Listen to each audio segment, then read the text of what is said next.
Action. Okay, so recording. Right, Steve. So we are at the 2nd of September. We've gone through the pandemic. Obviously, we had our shows cancelled in March. We've been on lockdown. Things are starting to get back to a little bit of normal. There's been a few behind closed doors shows. Just thought it was appropriate for us to do this to obviously update on the situation of Goodwin Boxing and the shows, etc., and explain the state of play. So over to you. So, firstly, I think it's been great what Frank Warren, Eddie Hearn, MTK have done. They've got the finances from various sources, TV companies, whatever, to do these shows behind closed doors. It's been really good that they've been able to keep boxing to the forefront. I've been particularly impressed with the Eddie Hearn fight night shows. But I don't think I think people do understand, but the costs of putting these shows on for those promoters have been astonishingly expensive with all the hotels, the COVID testing and everything else that's gone on. And it's cost them a fortune. What I am finding irritating in boxing at the moment, and it's happened all around the country, is various managers stroke promoters telling boxers, well, it started off in September, that sign with me and we're going to be doing shows in September. Now, I'm now hearing that the same's happening with people doing it in October. Now, the government are meeting on the 1st of October to say that we might be allowing some events of third capacity to start from October. So people that are notoriously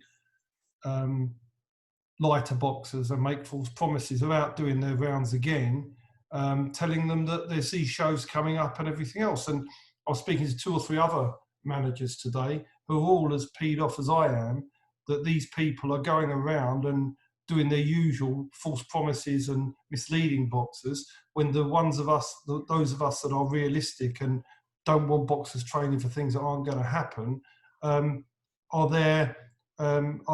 doing the right thing. Because even on the 1st of October, if the government allows some sort of temporary small venues, in other words, your call might be allowed 300 people in it, how's a promoter going to realistically do that if you're only allowed 300 people in and you've got to pay for COVID testing and hotels? Unless you've got somebody with 40 to 50 grand to throw at it, it's really not going to happen. Yeah. And I was alerted to this by another manager in London and said, what do you think about this chap who's saying this? And I said, is he saying what?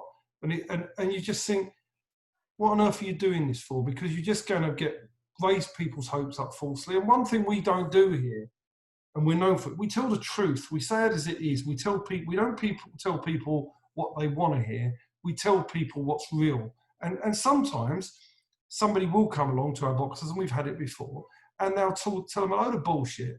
That boxer will believe that bullshit, make a decision based on the bullshit, and then find out that it's to their detriment. And it's the same people over and over again who do this, and they're just bullshitters.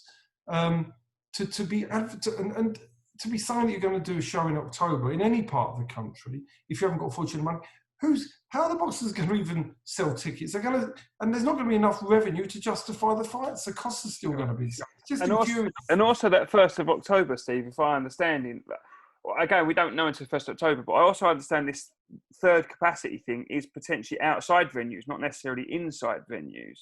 So obviously, like football stadiums, they're looking at a third capacity rather than like theatres or York Halls, etc., that kind of stuff. So the reality is we don't know is the situation. I know everyone's chomping at the bit and got itchy knuckles, as the term is, in things to be able to box.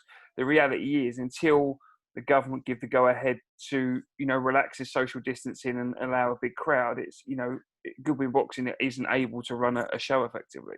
Kev, how can somebody be bullshitting a boxer, telling them they're going to run shows in October? It's just bullshit. Yeah, it's on the hopes, isn't it? It's to get the boxer hopes up. It's bullshit. We will be the fastest to put shows on as soon as there is the opportunity that we can guarantee that the show will take place. Number one, don't advertise a date without being sure it can happen. Yeah. Don't start just bullshitting and guessing. When the show because we don't pull shows, unlike these other people who are saying this stuff, they pull shows all the time. So we will, as soon as we know we can guarantee a boxer can fight on a date, there'll be nobody faster than us in putting shows on. And we will put as many shows on as many shows on with our group of promoters as it will take to get all our boxers out. So we will not be hanging about. We will put them on, whether we have to put them on in Leighton Buzzard, Dunstable, Bedford, London, Essex. We will put those shows on as soon as, and obviously down in Plymouth, as soon as we get the go ahead and we know it can happen. What we're not going to do is bullshit boxers and make them train for things that aren't going to happen or probably not going to happen. It's just nonsense. Just keep pushing. Oh, sorry, we couldn't do October. Let's do November. Oh, we couldn't do November, December. And you signed 20 boxers with a load of lies. It's bollocks. That's the thing is we want to get across here as well, is that, you know, we're as keen to put shows back on as everybody else is, but like you say, we don't want to do it. We're not going to commit to any dates until we know. And also, once the government do relax it, there's obviously got to be a little bit of lead-in time to when a show can run, because obviously you have to advertise the show, get everything organised, etc. So, you know, just from here, I just wanted to, you know, see that we can sort of cover the base in case there is any boxers or people out there wondering when the Goodwin Boxing show might be, etc. But you know, the snapshot of it is it's not obviously going to be for a little while yet, and it can't be until obviously these government restrictions relax, which I think most people understand, but obviously I think there's some people that's eager. So I just wanted to cover the bases of that, really. Yeah, but also, it's not even just eagerness, is it? It's, I know one manager lost his fighter to somebody who was promised that if you sign with me, I'll get you out in October. I mean, come on. Come on. The boxer was at the end of his contract. He should have stayed with that manager. The manager had done a good job. And he was told that. What a load of B. Well, it's just frustrating for the people that don't lie, don't deceive, don't cheat, always put shows on time, and always deliver what they promise. And there's several people that do that. But why do people have to go and do this? It's an infuriating aspect of the sport, I'm afraid. But that's what we live with these people. It is, unfortunately. And like you say, obviously the ones that have done behind closed doors, obviously Matchroom have only done a couple. Obviously they've stopped, obviously Frank Warren, you know, because of the cost. The restrictions that are in place at the moment, the British Boxing Board of Control, only limited to 7 fights. Everybody has to go into a bubble, into a quarantine. So obviously put in hotels, all the testing that has to be done, obviously the promoter has to pay for, the PPE, etc., etc. So, you know, the costs are, you know, racked up under the current restrictions. And obviously you've got no income because there's no gate receipts. So it's...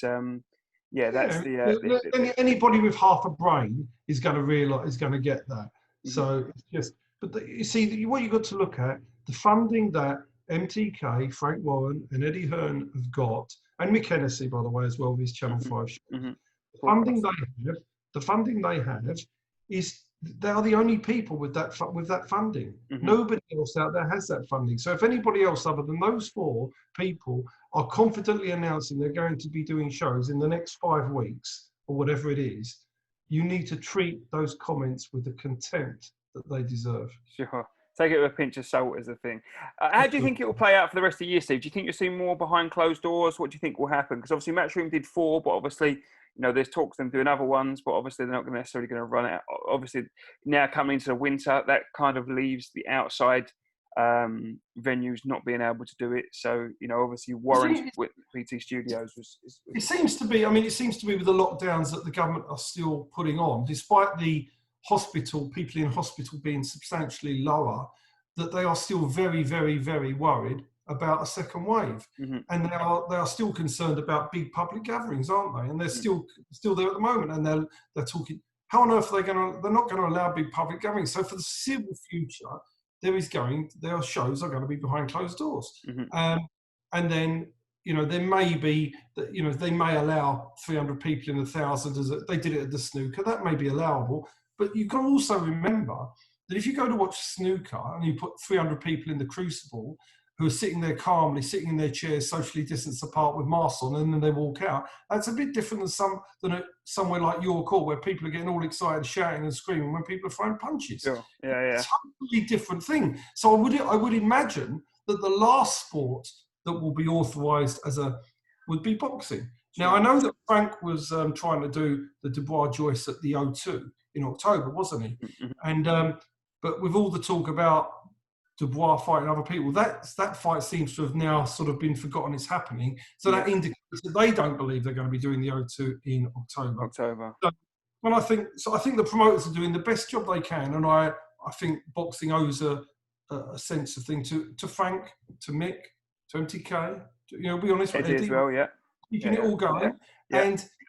But that's where it is. That's where the boxing is at the moment. But for the boxers, for the boxers from the small hall scene who are having their careers developed, in reality, most of the time, they are just being fed. They are just fed. And that's what it's all about. The ones that want to take their chances and probably don't win are getting the opportunities. Those that want to build their careers, they need to be patient. They need to wait for the right opportunities, and they need to go. Now, there are some fighters who may be mid-30s who want to take an opportunity on these shows, and I totally understand that. But for the fighters who are having their careers developed, a bit of patience, wait, we will get back, it will carry on as normal, and do the right thing. And because what you were doing before and how you're like, whichever promoter you are within the country or manager, if he was doing a good job for you before COVID, he will do a great job for you after COVID, whoever that manager is. So anybody that comes along to try to unsettle that with a load of false BS, then you need to do your research and understand that these people aren't necessarily full of what they are. But boxing going forward, we need these shows to keep continuing. But I understand how hard it is financially for those people that do it, and you do need some severe external money to make that happen. And on a separate side, Steve, obviously, I agree with you. It is going to come back eventually. Obviously, we've seen a lot of signings we've had during the lockdown, so to speak. Obviously, with this Zoom and that kind of stuff. So that's been good. So there's definitely the interest still there in professional boxing. Well, we just haven't done any announcements yet. No, because it's not the right time to do it at the moment, for sure. We've been working hard signing boxers, and we've got a really good group of boxers that we've signed. And they come to us because they know that we're telling them the truth, and they know that we're being realistic on their expectations when they're going to box. So they're all good with that because they understand. And you know what? 95% of the boxers that we do manage get it as well. They understand, and they understand. But unfortunately, when we're all trying our best to get boxing going around unsettling fighters with false promises is probably not the greatest thing to do to these people who are, to be honest, they're finding it tough to fight. Sure. The fighters, they're trainers. They're looking for these golden nuggets. They're getting frustrated. They want to fight. You understand their frustrations, and so they're easy pickings to go and unsettle. Really, so that's what it is. All right. Well, so I just wanted to thanks for that. Just wanted to update everybody on the situation with it. Obviously, we'll keep everybody posted as and when, and be sure to know that we're still open for business. We're still signing fighters. We're still going to develop your careers. We're still going to make our champions. We're still going to do it. But you can come to us without the BS of promising a show that's not going to happen. So, all right, Steve. Thanks for clearing that up. Anyway. Cheers.